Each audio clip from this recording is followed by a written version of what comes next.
Yevgeny Prigozhin is now dead. His private jet just fell out of the sky. But this was probably an accident and not at all the very obvious work of Russian President Vladimir Putin. The Kremlin said that Western suggestions Russian mercenary boss Yevgeny Prigozhin had been killed on its orders were an absolute lie, while declining to definitively confirm his death, citing the need to wait for test results. Russia's aviation authority has said that Prigozhin, head of the Wagner mercenary group, Wagner mercenary group, was on board a private jet which crashed Wednesday evening northwest of Moscow with no survivors. President Vladimir Putin sent his condolences, heartfelt I'm sure, to the families of those killed in the crash on Thursday and spoke of Prigozhin in the past tense, breaking his silence after the incident, which occurred exactly 2 months to the day after Prigozhin led a failed mutiny against army chiefs. Putin cited preliminary information as indicating that Prigozhin and his top associates in the Wagner mercenary group had all been killed. And while praising Prigozhin, he said he had also made some serious mistakes. Western politicians and commentators have suggested, without presenting evidence, that Putin ordered Prigozhin to be killed in order to punish him for launching the June 23 to 24 mutiny against the army's leadership, which also represented the biggest challenge to Putin's own rule since he came to power in 1999. I just want to make clear that is Western politicians and commentators doing that other than me. It's not me doing that. I'm not accusing him of anything. Putin's cool. I did not accuse him of murder. Don't come at me, bro. Kremlin spokesman Dmitry Peskov said the accusation and many others like it were false. Of course, in the West, all this speculation is presented from a well-known angle. All of this is an absolute lie, and here, when covering this issue, it is necessary to base yourself on facts. There are not many facts yet. They need to be established in the course of investigative actions. I'm certain those actions will be totally unbiased and legit, and it's going to be a thorough investigation. It's going to get to the bottom of this, I have no doubt. Earlier on Friday, Russian Deputy Foreign Minister Sergei Ryabkov had scolded US President Joe Biden for expressing his lack of surprise that Prigozhin had been killed in a plane crash, accusing Biden of disregarding diplomatic norms. But I guess killing people midair ain't against any norms over there in good old Mother Russia. That is the details of this story. More facts coming to you in a second, but Cenk, I'd love to get your thoughts at this point. Well, I'm gonna go to one of our members on YouTube, actually. James Neo Saturn wrote in something that I was thinking. Gravity killed so many Russian billionaires. Well, Ben's got more on that list in a minute, both Russian billionaires that oppose Putin and journalists, and that's why he was joking around by saying, I'm good. Okay, but look guys, did the Russian government kill Prigozhin? Let me give you a devastating point that pretty much ends that conversation. If a foreign government or actor had shot down a plane inside Russia, Russia wouldn't right now be saying like, oh, you don't have evidence we shot down Prigozhin. You shouldn't make any assumptions, wink. They would be livid. And they would be talking about, we're gonna find out who did this, and we're gonna punish them, and there will be consequences, right? They're not saying any of that. The guy Ukrainians was probably that. They're not saying any of that. They're like, oh, did he drop out of the sky after our truce? Oh, well, hey, don't make any assumptions now. Okay, if it was someone else who did it, they'd be absolutely going nuts right now, thinking of starting a second war.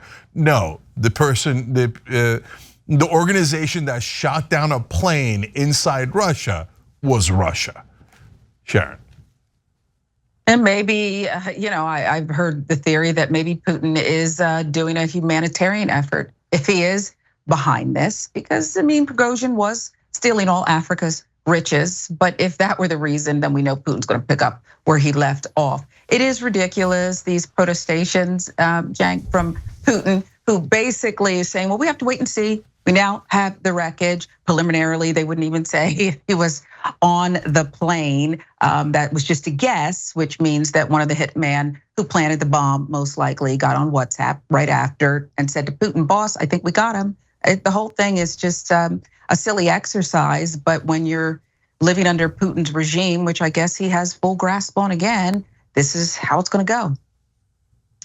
Yeah, very, very true. And also to Cenk's point, the argument that, or the case they're publicly presenting is, my house was broken into, I've been robbed, they've taken all of my things. It wasn't me, I did not rob my own house. Please, no need to call the police, it's fine, I'm just glad I'm good. It doesn't really pass the smell test, if you ask me. And that combined with the history of Putin killing people, courtesy of Insider, who reported this, and again, not words from my mouth, I'm just the messenger here. December 2022, Russian tycoon Pavel Antov falls from a hotel window in India. He criticized Putin's war in Ukraine on WhatsApp, but quickly deleted the message and claimed somebody else wrote it. September 2022, oil company chairman Ravil Maganov falls from a hospital window in Moscow. He was very openly critical of the war in Ukraine. August 2022, businessman Dan Rappaport is found dead in front of a Washington, D.C. apartment building. He was very critical of the war in Ukraine, but maybe he wasn't killed. Maybe he just didn't know how to get into buildings, and it frustrated him to the point of death. The below deaths are prior to the war in Ukraine. November 2015, Russian press minister Mikhail Lesin is found dead of blunt force trauma in a hotel room in Washington, D.C. Makes me extra nervous when these people are in the US getting murdered. According to the Daily Beast, he was in the process of making a deal with the FBI to protect himself from corruption charges. Yikes, should have signed that deal quicker. February 2015, former deputy prime minister of Russia, Boris Nemtsov, is shot 4 times in the back, just a short walk away from the Kremlin as he leaves a restaurant. Maybe it was the chef, maybe he complained about the meal, it's very possible. He also so happened to be a big Putin critic, but who's counting? March 2013, Russian oligarch Boris Berezovsky is found dead of an apparent suicide in his home. He had fled to Britain in exile after criticizing Putin. You'd think normally people who flee for their lives don't then go and take their own lives, because then why flee? Why incur the travel expenses? Just kill yourself where you are. So that's a little iffy. Also, the coroner was not able to explain how he, quote, killed himself inside a locked bathroom with a ligature around his neck. Well, at least that's the end of the list. It is not. There's more, Bob. In 2009, journalist Natalia Estemirova is abducted and shot in the head. Her work uncovered corruption by the Russian government in Chechnya, probably a coincidence. In 2009, human rights lawyer Stanislav Markelov is shot by a masked gunman by the Kremlin. But it was a masked gunman. Maybe it was his ex-wife, or you never know. There could have been a domestic dispute. He did, of course, represent journalists who were critical of Putin. And then Anastasia Babarova, a journalist who was walking by Markelov at the time of his murder, is also shot when she tries to help him. But that's probably just how life goes sometimes, randomness. In 2006, former KGB agent Alexander Litvinenko is poisoned and killed by Russian agents. He was very critical of Putin, but also maybe he was just susceptible to toxins in the air. It's hard to really know. In 2006, journalist Anna Politkovskaya is shot point blank by contract killers outside of her apartment. She'd accused Putin of turning the country into a police state. Best way to prove you're not a police state is to kill all of your enemies. Markelov, the human rights lawyer, had represented her. So there's a Kevin Bacon moment right there. And in 2004, journalist Paul Klebnikov is killed in a drive-by shooting. So that was probably gang members. He wrote about the corruption of wealthy Russians. Oh, maybe it was that. I don't want to speculate though. In 2003, finally, Russian politician Sergei Yushchenkov is shot in the chest. He was trying to prove that the Russian state was behind the bombing of an apartment block. I don't see any common thread here. It's not like all of them were either shot point blank or thrown out of windows. Oh wait, I don't want to talk anymore. Cenk? Okay, another guy, Melnikov, was stabbed to death. They said it was self-inflicted. Not really how you do suicide. Okay. So the list goes on and on. It's endless. And so, but guys, it's it sounds funny. For example, Maganov, with the second guy that Ben mentioned there, he was already ill, pretty ill in the hospital, was bedridden. They said that he got out of his bed, tripped over the wires, and flew out the window. And so, look, it's tragic. The excuses are so comical that it's hard not to laugh. But the next time someone defends Putin and says, we should just give him parts of Ukraine, who cares? It's not his fault. Whether it's Vivek Ramaswamy on a stage, or Trump alluding to it, or some people pretending to be on the left who say, no, Russia would never do anything wrong. It's American imperialism, that's the problem. Yeah, America's got imperialism. But does it look like Putin wouldn't do anything wrong? It is comical to say stuff like that. He is one of the biggest killers in my lifetime. He's an absolute ruthless maniac. And so just keep that in mind anytime we're debating Russia. And did he start that war with Ukraine? Of course he did, of course he did. Look, I have one more thought on it, guys. I get it, you rule through fear. Anyone who says even anything slightly against you, and then they delete it a second later and you still murder them, I'm sorry, have them trip out a window. At some point, people are gonna realize, and this happened to the original leader of the drug cartels in Mexico. You kill off enough partners, and eventually the partners go, yeah, maybe it's his time, because if we stick around any longer, we're gonna fall out a window too. So, I mean, Putin has avoided that for a long, long time, and I know he's savvy, and I know he's got a tremendous amount of security. I don't know if Prigozhin knew something we didn't know, but he was way too overconfident. But maybe he thinks the Wagner group is gonna strike back now that he's dead, and they have, there were guys on video saying, expect us, we will be coming for him. But we'll see. I mean, Putin's luck has never run out before. Sharon, what do you think? And I mean, that's just it. It's so curious because he was that close, Prigozhin, to really having Putin's back against the wall. But it seems like Putin is this master manipulator for all of that list that, I don't know, felt like it took 5 minutes to go through all of those accidental, unsolved murders, if you will, or just accidents. But after all of that, people who are leaving dinner near the Kremlin after speaking out, Prigozhin is, huddling up with Putin after he did everything that he did, and again came so close, but then said, abort.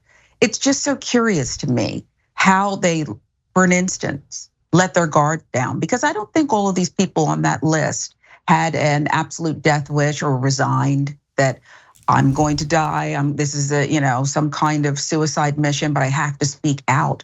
It felt like they were comfortable in their final moments, and that's what did it. And by the way, there's too many journalists on that list. I forget how you introduced me, but I'm just a commentator. I'm just a commentator. Do not refer to me as a journalist. Okay, seriously, look, it is scary stuff. One time I very harshly criticized Putin. Russia Today reached out to me the next day to ask me for an interview about the Armenian genocide. So they watch stuff and they're disgusting people in the Russian government today. There's nothing wrong with the Russian people. The Russian people are just like everyone else. And yes, unfortunately, they've fallen under this guy's spell, but we fell under Trump's spell, or at least enough of us did to have him elected in 2016. And so no matter how many times he throws people out the window, I think he has like an 80% popularity rating. It's very discouraging. And when Prigozhin turned around from Moscow, from heading over to Moscow, I thought, I see dead people. I don't know why he did that. If you're gonna go, you gotta go. It was a weird moment of indecision from a leader of a vicious mercenary group. I don't mourn Prigozhin at all. He was a terrible guy who worked with Putin his whole life and was among the worst henchmen that he had. But this isn't about them. And that leads me to my final point, which is those journalists that were criticizing Putin and pointing out what was wrong with his government, the bravest people on earth. Those are journalists. That's what journalism looks like. And I mourn them, bravest people that I've ever seen. So God bless anyone doing journalism inside Russia.